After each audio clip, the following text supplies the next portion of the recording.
What's up guys, NepentheZ here and welcome back to another episode of The Road to Glory. I'm still in the empty room, unfortunately. I'm just so busy right now. You know, it's such an arduous process moving house. You just, like, I know you guys probably moved before, you probably understand what is involved, but it's like mentally it doesn't seem like a task, but like physically and in terms of like the time consumption, it's just ridiculously difficult to get everything in order. So obviously I'm, working right now and working, like I love this job, but it is work, it is a job, that's how it's defined. And I just haven't had time to do it. Look at this, thank God it's November and I can use No Shave November as an excuse because I need a haircut. Like, look at that, what is that? It's crazy, I just don't have time. I literally wake up and either make videos or, help with my daughter or help sorting the house out.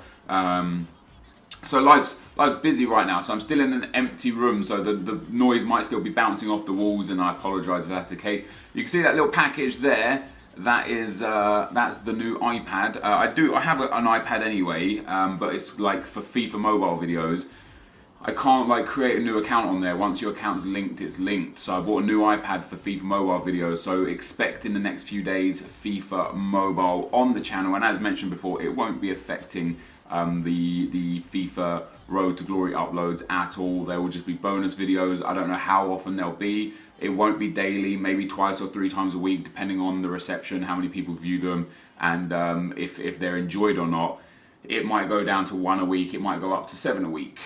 Just depends how you guys and any FIFA mobile fans enjoy it. The other thing I wanted to mention was, what was the other thing?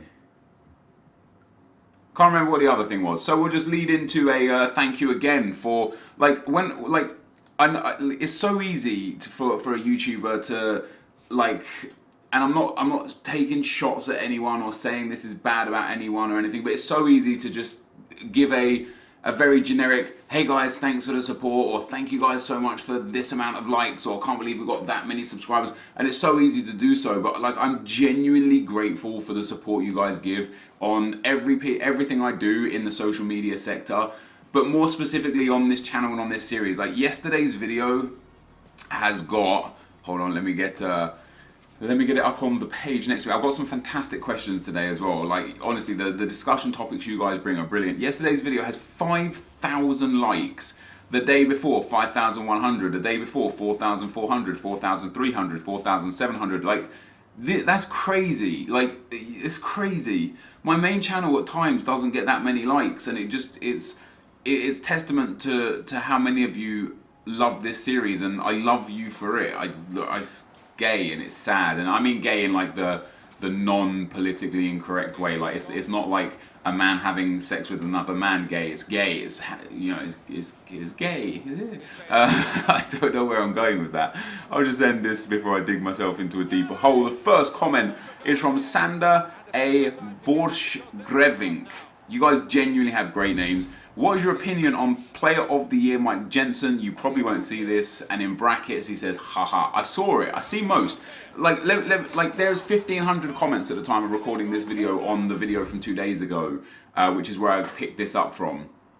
That's a lot of comments, man. 1,500 comments. Obviously, I can't read them all. I read as many as humanly possible. Likelihood is you have more chance of me reading your comment if you're either very, very early on the video or very, very late. If you're like 3 hours in and you come and watch the video and you leave it, that one just gets lost. Unless it gets a whole bunch of thumbs up, it gets lost. Now, just wanted to point out real quick before I answer this comment, those silvers that you see there, I completely forgot to record. The EA dropped 8.5k packs in the silver section. What a team that is, by the way, as well. It's got the red Kante, unbelievable.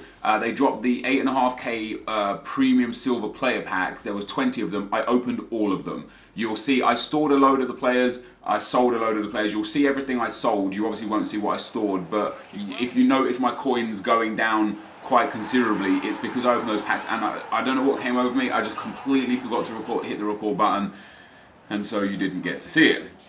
So my opinion on Player of the Year, Mike Jensen. Well, I haven't really used him as a starter, just because he just doesn't fit into a team. I'm hoping that will change through Team of the Year, through Team of the Season, or through any other special cards that we get throughout the year, to actually have him into like a full team. But what I use of him as a super sub, I usually use him as a CDM or a centre mid. Like what I do personally is see how I have Matic in the centre of centre midfield. If I'm in a tough game and I feel I need that defensive edge, I'll drop Matic back with the custom tactics and I'll put him as a CDM. And then quite often, late on in the game, 65th, 70th minute, when I make my subs, I'll bring on Jensen for Matic, or for one of the outside midfielders, but usually for Matic.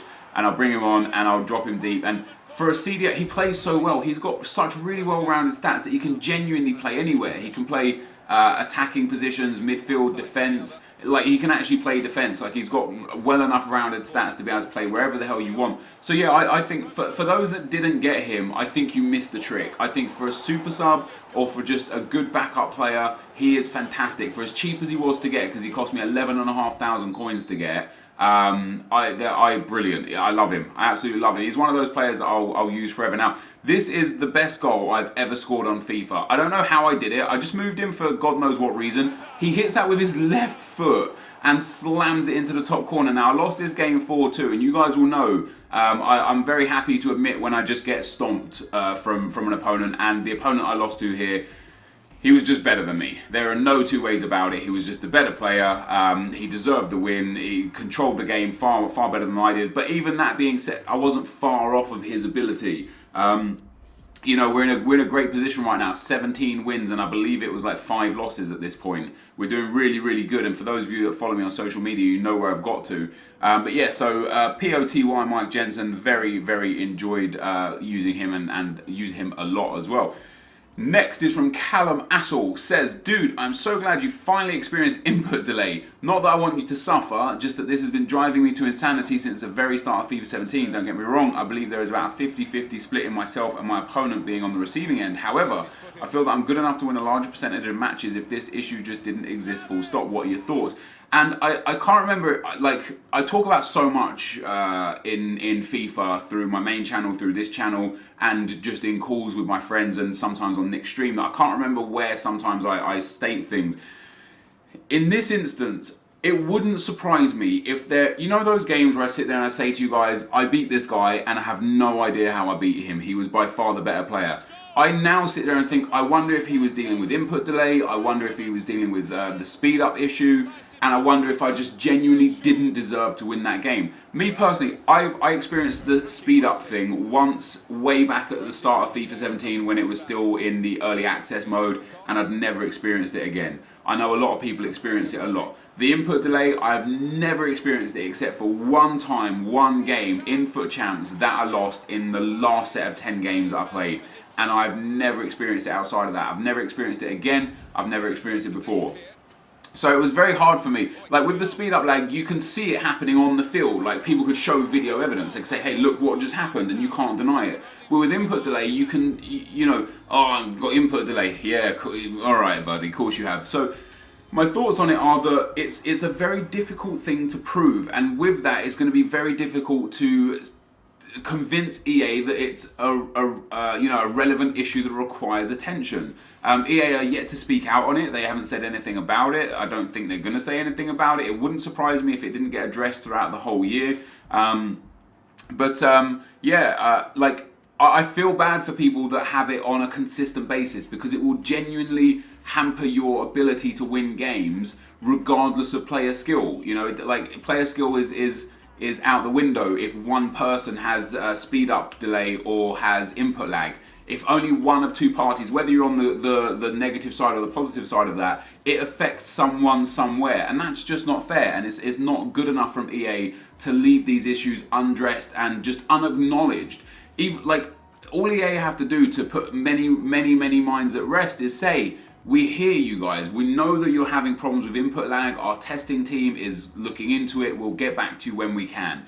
Even if then they don't actually do anything about it, so many people are like, oh, EA, always looking after the fans. But they just ignore it like it doesn't exist, and that infuriates people. It infuriates people, it's crazy. But those are my thoughts on it. Hasib Sultan says, by the way, the name Sultan, I know what a sultan is, but the name Sultan is like someone's actual name is just great. Like, it's just great. I know I say it a lot. I say it every video. You guys got fantastic names, but and they're YouTube names, so it's not necessarily your real name. But your names, guys, your names are fantastic. Hey Nep, I'm currently in college every day, so I don't play as much FIFA as I can. Hence the reason I don't qualify for the weekend league as much. But when I do, what should my realistic target of wins be? I only ever play FIFA on the weekends or Friday night. So I would always say, because of the way the ELO system is supposed to work, that a 50% win rate should be your aim. Anyone's aim. Everyone's aim. I don't specifically know the ins and outs of how the ELO system works. You know, there's some literature on it, but not much. EA don't tell us what helps, what doesn't. But the way it works is the more you win, the more points you gain, the harder opponents you come up against. The more you lose, the more points you lose, the easier opponents you come up against. So theoretically, and it's probably not this way, but theoretically, you should always and only come up against someone on your skill level. If you're always coming up against someone on your skill level, it will come down to one of about 3 things, give or take. Number 1, is the luck on your side that day or not? Number 2, do you make any catastrophic mistakes in that game or not? And number 3 is, do you have like the EAs or like the input delay or not? Like, because the bottom line is, like, if I have 2,000 skill points and you have 2,000 skill points, we both accrued those points because of who we beat. Therefore, we should theoretically be on the same level. Now, in this instance, there are times where the team may be important. If you've got a far better team than me, that might give you the edge that you need. But yeah, for someone that just plays casually and can qualify for the weekend league, for anyone at all, you should be aiming for 20 wins. 18 wins is gold 3, which is perfect for everyone, but 20 wins should be a realistic target for everyone, just off the theory that the matchmaking system is fair and just. Then, as I say, then it comes into consideration of how's your luck, how are you under pressure, is your opponent's team that much better or that much worse than you, and that then could be the difference between you going 15 wins, 20 wins, or even 25 wins. You know, and it is on a game-to-game basis. Are you lucky or are you not? For me personally, up to this point in FIFA, you can see some of these games that I play are tough games, and I'm grinding out wins. And some of them games I'm smashing people and I'm getting rage quits, and on the odd occasion I'm getting battered. But in general, I was playing just good FIFA. I eliminated so many mistakes from my game, and I really hope I can do the same thing next weekend, although I don't mind if I can't, because I'm already pretty much guaranteed elite for the month. I only need, I think, 9 wins now to get elite for the month, which is perfect. In general, like, I'm just playing good FIFA. When you play good FIFA, you play more confident, you play with less pressure on your shoulders, you end up winning more. It's like, a lot of FIFA is such a mental game. But to answer your question in short, you don't play FIFA, you're in college every day, you don't play FIFA as much. As a realistic bracket of wins, I would say 15 as a minimum, 25 as a maximum. Somewhere in the middle should be where you're going for. And good luck with your weekend as well. Magnus Dalbo says, Nep, I think it could be awesome if you could pack a free FUT Champions entry like you can with draft. Sorry for my bad English, I'm from the Faroe Islands. Your English is great, dude. It's no problem at all. And yeah, I don't see why not. Like, draft tokens are unbelievably rare. So why the hell not? What difference would that make? And you know, yeah, well, I don't see why not. I think it'd be great to have a weekend league token in a pack. Why not? Jacob Olsen says, hey Nep, I always let in last minute goals in the finals of daily knockout tournaments and I don't know why. Please help me with my issue. PS Luxembourg and sorry. Sorry PS Luxembourg. Love your videos and keep up the great work. Well, thank you very much, dude. I appreciate the support. Well, you've already made the biggest step to fixing your problem, and you don't even need my help for it. You've already identified what the specific problem is. At that point, you can take measures to fix that. If you always let in last minute goals and it's late on in the game, several things you do. In the 60th or 70th minute, make sure you make substitutions, and make sure you make the right substitutions. Don't just sub off attacking players because you think that that's the thing to do. If you've got like, I use Kazawa in this team that I'm playing against. He's got Kazawa, I've also got Kazawa.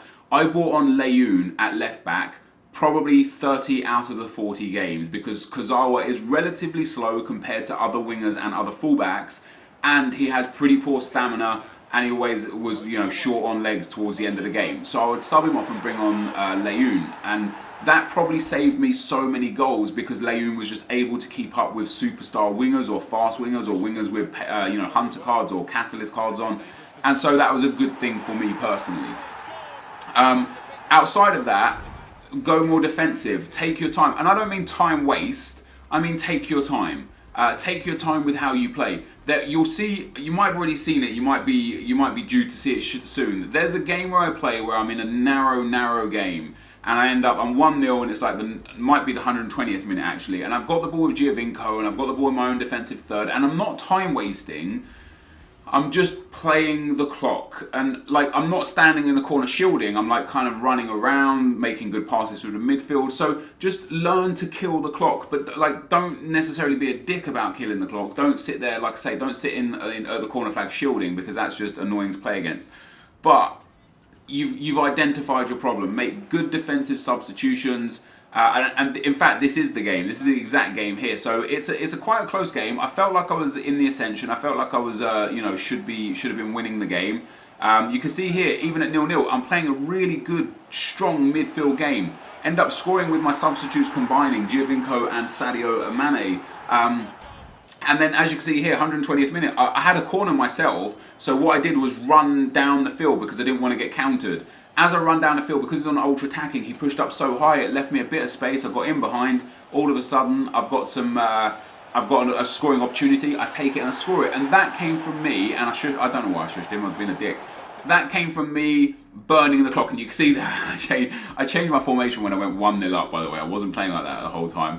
But take measures, guys, to secure your wins. Your opponent would do the same thing. You can see there I deserved to win the game, in my opinion, through the shots and chances I had. But do what you need to do to win. This is Foot Champs, man. The rewards you get are crazy, and your opponent shows no mercy on you, so show no mercy on them. If you're in the draw, if you're in a final of the knockout tournament and you're 1-0 up and it's the 85th minute and you can feel him piling on the pressure, pause that game, drop your midfield a little bit deeper. Play a little bit of a slower paced game. One thing that I absolutely hate when people do it to me, yet it's so effective, is if you've got the ball with your defenders and you're in like extra time or something, like, you know, 90th minute, there's 3 minutes of extra time, just punt it up to your opponent's keeper. The amount of time the ball takes to get there, the amount of time that idiotic keepers take to recover the possession and then to get back down the other end of the field is usually the period of extra time, like injury time. So there are absolutely plenty of things you can do to burn that clock down. You've just got to learn how to compose yourself and do it. Ishi Plays says, Nep, this year I've only qualified for Foot Champs once and it hasn't been going too well. I'm in Division 2 and I'm losing a crap ton of games and I made lots of mistakes with selling and losing coins. I know there might be lots of people in the same situation. What would your advice be? SP Seasons, which is single player trading, SBCs, etc. I hope you read this and replies. It would benefit my knowledge of how the game and how it works. Honestly, dude, I can only suggest you to go back and watch the earlier videos of this Road to Glory, or watch Nick's Poor Man's Road to Glory, because those are, in my opinion, and this is no discredit to others that do Road to Glories or make lots of coins. I just don't tend to actually watch other people's videos really that much. I kind of watch streams more than anything. But in my opinion, what I do and what Nick does is the perfect example of how to play FIFA without needing really skill. Yeah, okay, we've got some benefits from Foot Champs rewards, but in contrast, Nick has 1.2 million coins and probably 400,000 or 500,000 coins in assets, and I only have a few 100,000 coins, but I've got far more players and far more assets than Nick has. So if you're struggling with coins and you've made some mistakes from buying and selling, my honest advice would be to find a team that you're comfortable with that's relatively cheap. I put a 10k team on my main channel yesterday. It's a fantastic team. It plays really well. If your budget is 30k, 40k, 50k, you can improve on that team. Play with that team and that team only whilst you use Bronze Pack method, whilst you use Squad Builder challenges, and whilst you play in Foot Champs or daily knockouts to gain rewards to start building up a coin balance. Don't waste your coins immediately. Be happy to hold on to your coins. Be happy to have a balance in your club, because then if there does become a super Squad Builder challenge that can really help and benefit you, you've got the funds to go out there and get that player. And then if it doesn't happen and something in the market changes drastically, you know, market crash, Black Friday, yada yada, and that player that you always wanted was like just out of your budget and now is within your budget, you can buy him and improve your club massively. But as I say, In terms of tips and tricks and hints and ways to generate coins and how to get better at FIFA, Nick's Poor Man's Road to Glory is a fantastic view for that. This Road to Glory, if you haven't watched every episode, is a fantastic view for that. And if you have watched every episode and you're still struggling, like you're just doing something wrong. You're not paying attention to the advice given. You're not, you're not listening or applying the advice given. And at that point, that's just on you. There's not a lot I can do at that point to help you out, unfortunately. The next comment is from Mil10. Nep, I love the vids and I'd really like to hear your advice. So today I disconnected from a game. When I tried to log back in, it said my account had been banned. So I checked my email and it said I'd been banned for selling coins, which is just retarded. I had SBC, Son, Sterling, Giovinco, was close to getting Hazard. EA kept me on hold for 30 minutes and wouldn't call me despite them saying they would. What should I do? As a lot of a lot of time and effort in. Thanks. I mean, just continually contact them and ask to speak to supervisors and stuff. It sucks that happened to you. It's interesting because this year it's not the first time it's happened because of the squad builder challenges and how they like drastically changed the value of players who previously had no value.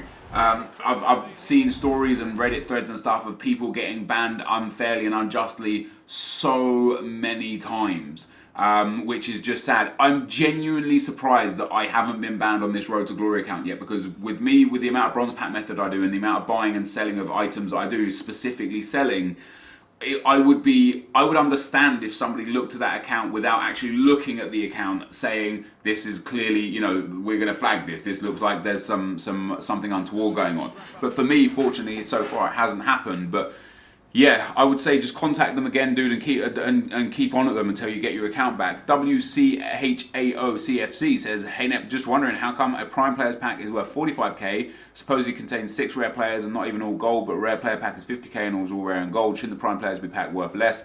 Love vids, keep up. Yeah, I don't know. I don't make the values. It's the same thing as why does the 25k pack that contains 12 players, 3 rares cost 350 FIFA points? Whereas the 25k pack that costs, the 25k pack that has just 12 rare items in it costs 500 FIFA points. You're literally saying 25k pack, 25,000 coins is equivalent to 350 FIFA points, and 25,000 coins is equivalent to 500 FIFA points. I don't get it. I don't understand how they decide what the packs have as a value, or how many FIFA points they're worth. It's just EA for you, man. I wish I knew their logic, but I just don't.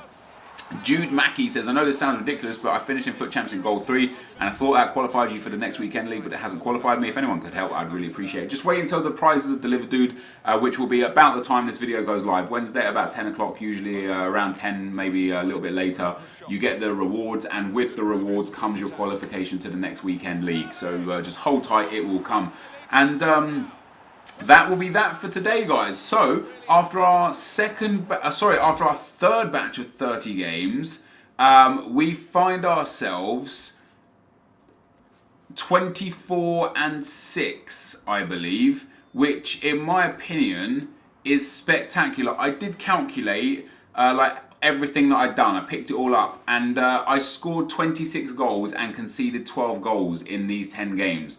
My goals conceded is really low right now. 14, 11 and 12 for the first 3 sets of 10 games. We're 1 win away from Gold 1 with 10 games remaining. That's amazing. This has definitely been my best run to date. This though, guys, is going to be the end of the video. If you did enjoy it, be sure to leave a like, rating, comment and subscribe to my channel if you haven't already. But for now, guys, I'm out.